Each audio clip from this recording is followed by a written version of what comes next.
Live on two things. Hey everyone, welcome back to my live stream. Thank you for being here. I'm posting comments and stuff that I'm going to pin, which is like the info to my show and all that jazz. Whew, it's this Sunday. Yeah. Obviously, I don't feel ready, but I think it's going to be fine. It's gonna be good. It's gonna be fine. I'm just feeling a very specific way right now, and I'm feeling very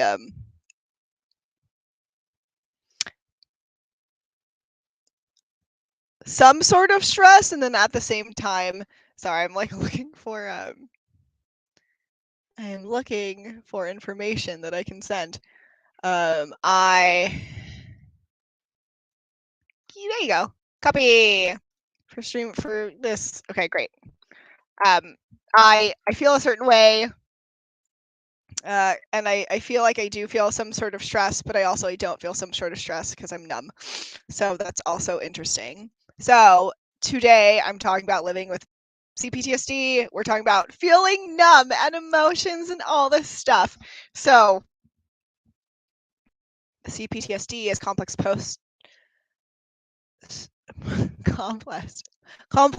post-traumatic stress disorder. Yes, that is what I have.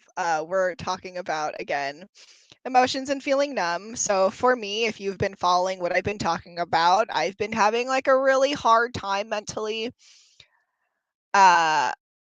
which is very unfortunate. Oh my gosh, good news for me is that I finally have like a doctor's appointment that will, I think, go through and not just disappear in front of my eyes because of weird telephone things.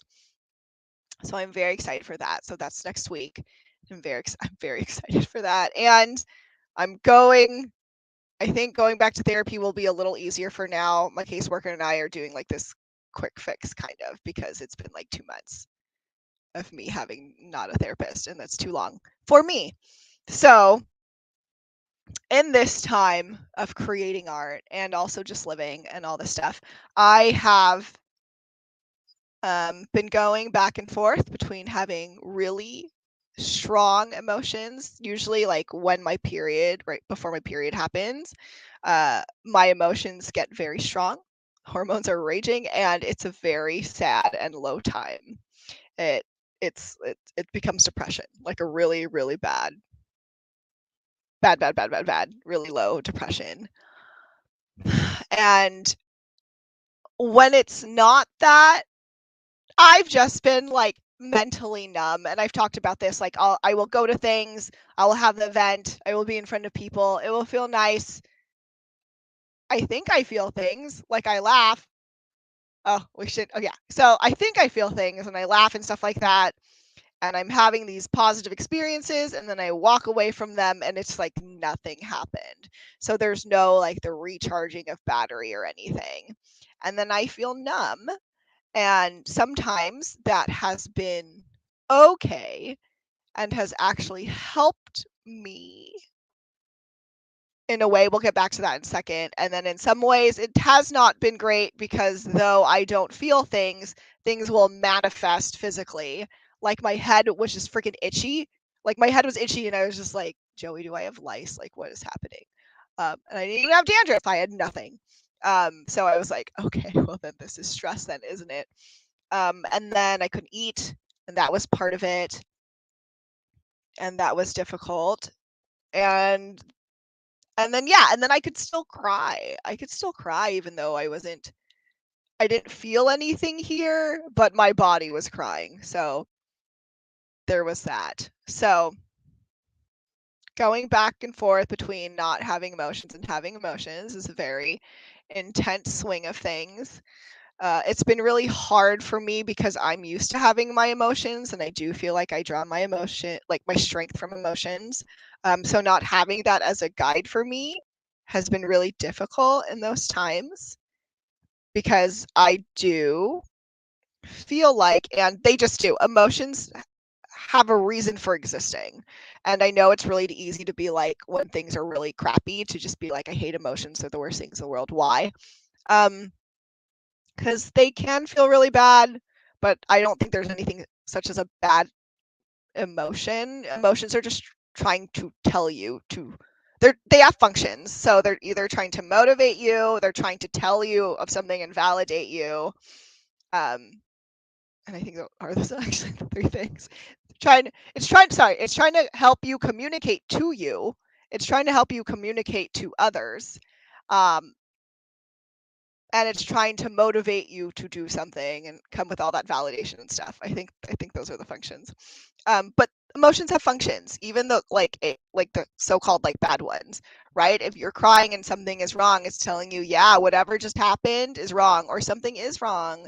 It's trying to validate you, and it's trying to motivate you to be like, hey, maybe something needs to change. And whether or not we listen to our emotions are another thing. And I feel like suppressing them is obviously not a great thing. Sometimes you do have to put them over there, you know, and then we have to address them. It can't just be like put them over there and stay there. Because then I think that they just build into this big thing. And then you also, if you don't deal with your emotions, you don't know how to not even just utilize them. You don't know what to do. And then they're going to start doing things. And that's when we start getting really overwhelmed. And that's when we really start hating emotions because they feel too big and they feel overwhelming. But I will say that sometimes, even if you do know what to do with them, emotions can still feel overwhelming and they can feel really big. And I like to, again, for myself, just take that as my emotions are trying to communicate with me. And they're trying really hard so that something happens, even though it's not perfect because I might not know what that something needs to happen is. Yeah. I just finished that thought and I would like to pop into another thought. I was like, I'm going to stream at 4. I'm not. I'm streaming before 4 because my schedule just changed again. And that's just how life is. And it's show week for me. So I'm respecting that things just have to change on the fly. And that's okay. So that's a little sorry. Sorry if you came here at 4 and you're like, no one's here. I'm saying sorry on the stream that's happening before 4. Okay, moving on. So going back to feeling numb and using that. So how do I say this? One thing that I've been struggling with is being okay with feeling the way I feel, even if that means I feel nothing. And my roommate has been really good about telling me like however I feel is fine. And like I knew that, but for some reason that didn't translate to me. Like if you feel numb, that is also fine. Like obviously it's not great, but I also shouldn't judge myself or try to make myself act one way or another. It doesn't help to be frustrated with myself, or to beat myself up for not being able to feel and not being able to like feel what I'm feeling, really feel what other people are feeling, being empathetic in that way or whatever. So Drew's been really great about just being like, you just are where you are and that's okay, every day. So that's been really helpful. And I think because I've had that, like it's just fine. However I'm doing today, that's just how it is and it's fine. I've actually kind of been able to like in the times I am numb and not super anxiety, like I'm panicking and my chest is about to explode. I've been able to like get work done. And again, like I'm not saying that's like a good thing and this is what we should all strive to do with our not functioning great times. I don't have one word for that. I know there's better words, but hey, it's me. But I think that sometimes that's just what it is. You know, there are a lot of things I had to do, and I've been avoiding for like 5 days because my anxiety has just been so high, and I couldn't. And then I felt numb, and then I was like, oh, I can do this right now. And so I did. And it is an interesting experience. For me, it's working better if I don't judge myself around it and if I don't try to glorify that either, right? Because this isn't, I don't know. Again, you can live your own life. I don't want for myself for this to necessarily become like a strategic plan for me to where I'm like, oh, when I'm numb, that's when all my work is going to get done. And when I'm not, it's just not. Because that strategy is really shaky and I can't control when I'm feeling my feelings and when I'm not. So, like, ooh. And also at some point, I'll be back to a regulated place where I'm having emotions and I can still function pretty well and it's not overwhelming me. So, again, I don't think it's a great strategic plan, but yeah, that is there and that is what I am doing right now. And it's weird. But again, I'm trying not to let it be super weird so I can just keep doing what I'm doing and go on and do my show, which is again is happening this Sunday, which is like, woo, it's right there and it's really quick and I am very excited. I'm very excited to represent like myself and some of my cast members. Like, you know, they live with mental illness too. I'm excited to present like a person who's just like, yeah, I have really bad mental illness at times, particularly now, and I can still do things. And to not, but to also not like glorify that either, you know. Sometimes in these days, I can't do anything. But I want to more so not represent like we can function in this capitalist society. Mwah! Like that's not what I want. I hate capitalism. If you don't know me, um, yeah, there is something I'd like you to know about me. I hate capitalism. I don't ignore the fact that I live in a capitalist society. That's also not helpful. But I also don't feel like people's worth and their health should be measured on how much they are able to produce. Because you should be able to just be a person existing, and that should be enough. So yeah, I'm not trying to say like, oh yeah, like look, I have mental illness and I can produce things, but it's just like people living with mental illness don't live necessarily like a certain way. Like we're not a monolith. We're not lazy, even if we're not like producing things, because like we're super, you know, at our lowest, we're still trying to live. And staying alive when you're not doing well is really hard.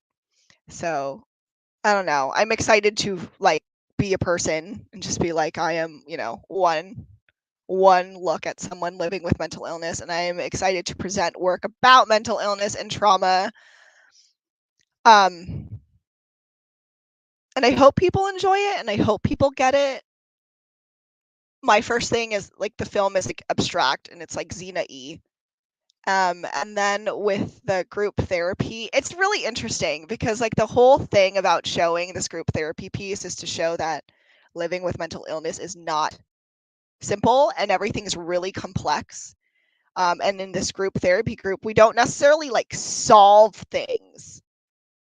Like we talk about it to each other. Some people have some ideas, but you know, some things aren't really solved. Like we're not like I feel like support groups aren't, we're going to fix shit for you, you know?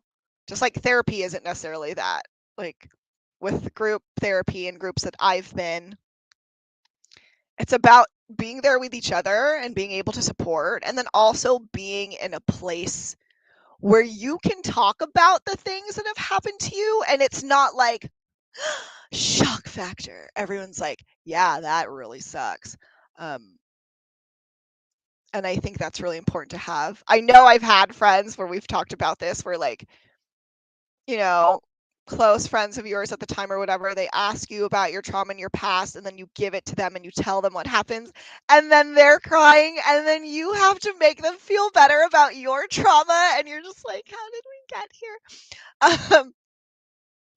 So for me, that's actually one of the ways that group therapy really helped. Like I didn't feel ashamed.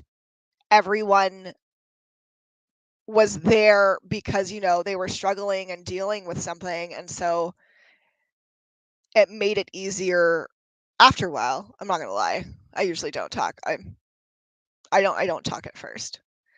Cause that's me really, even though I'm streaming now, like if I don't know anyone, stuff like that, like I'm still a default, like shy introverted person. if I'm having to host something or if I'm having to like lead something like that, I will bring it out. I will bring the extrovert out, be really task oriented about it, and it will happen and it will be fine. But you know, like me, like just functioning as me in life and not another role is pretty, can be pretty quiet and pretty reserved. So yeah. Yeah. So group therapy has been really important to me for that. And so I'm excited to show that piece that I've done before, but it's like mostly new choreography. The writing is all new. And I hope it's well received in that, like, I'm not trying to say I don't need validation. That would be a straight up lie. But I hope the takeaway isn't like, oh, that's weird. How come things didn't wrap up? But rather like, oh, it makes sense that things didn't wrap up. It's like a snapshot of people. It's a snapshot of different people and what they're going through. And it's because it's like vignettes and different stories. It's weird. It's like, it's not weird, but it kind of is just like you get this snapshot and then it goes away and we're off to the next thing, which is why like it's so interesting to me and why I really do believe like try to be kind to people as much as you can, because you don't know what's happening and like in their mind or what just happened to them and now they're just here on the side. Like you don't know what they just walked away from or what they're walking towards. And so I heavily believe in kindness. And I also heavily believe in people taking responsibility for themselves. I just want to put that there. But, you know, I do believe kindness is important and kindness begets more kindness. And yeah. Yeah. And I think with that, having empathy and knowing, you know, that having emotions as a human can be really difficult and having empathy for that. And, you know, if you have friends who have like mental illnesses or like don't struggle the way that you do, you know, you don't always have to know what the other person's going through to be helpful. You don't always have to say anything. Sometimes being there is really chill because sometimes you can say the wrong thing and that's really hard. But just you practicing that empathy and wanting to be for someone because you can understand at least at some reason why that they're struggling, you know, and you want to help at least not make that worse is really good. Because emotions are really hard. Feeling numb is really weird and detached from emotions is really weird when that's like specifically been your guide. So that's kind of what I'm going through now. It's kind of helping me to be numb because lots of my plans for the show and stuff, like they're just not going the way I planned, but it's fine. There's not, I can't do things. So I feel like this numbness is helping me because I'm just like, okay, well, let's try to problem solve this as much as possible. And then I really can't do anything else. So I'm going to try to do something else. And so it's odd because even though this is show week for me, it is just one show and the tech is before, like the day before. And so I'm just trying to be like, what are other things I can do right now? So my brain doesn't like try to figure out this other thing that it can't. And then I don't, you know, get stressed out and then my body starts making me itchy again. But yeah, that's where I am. I think that's what we're going to end. If you can make it to my show, thank you. It'd be great on Sunday, 7:30. It's in San Diego, 10th Avenue Art Center. And if you cannot and you want to consider donating to my dancers and my crew, there's a link there too for the GoFundMe. So yes, thank you for listening. Thank you for being here. I'll probably try to stream again this week since it's show week. And yeah, so hopefully I get to do that. How do I do this? I'm going to go this way. Have a great rest of your day. Okay, bye.